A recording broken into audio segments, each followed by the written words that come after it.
वीकेंडला असंच एकदा फिरायला गेलो होतो तेव्हा छान हिरवीगार अशी शेतं लागली आणि मग शेताबाहेर अशाच एक आजीबाई भाजी विकत होत्या. गाडी थांबवून त्यांच्याकडून भाजी घेतली. भेंडीचं शेत होतं, छान हिरवीगार कोवळी अशी भेंडी आली होती. नुकतीच तोडलेली ताजी कोवळी भेंडी मिळाल्यानंतर भरली भेंडी करणं तर आलंच. तर थोड्याशा सुक्या खोबऱ्याचे काप तेलावर परतून घेतले. याच्यामध्ये एक मोठा चमचा तीळ घातले, आलं लसूण घातलं, भाजलेलं साहित्य मिक्सरच्या भांड्यात काढलं, भरपूरशी बारीक चिरलेली कोथिंबीर घातली आणि फिरवून बारीक असं वाटण तयार करून घेतलं.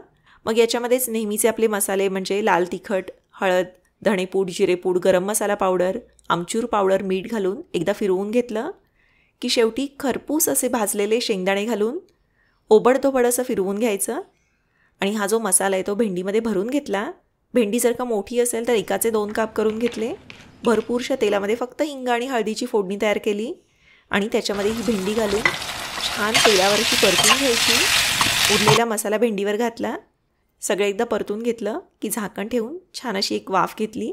मस्त चटपटीत अशी भरली भेंडी तयार झाली. तुम्हाला पण अशीच ताज्या भाज्यांची शॉपिंग करायला आवडते का? जरूर मला कळवा.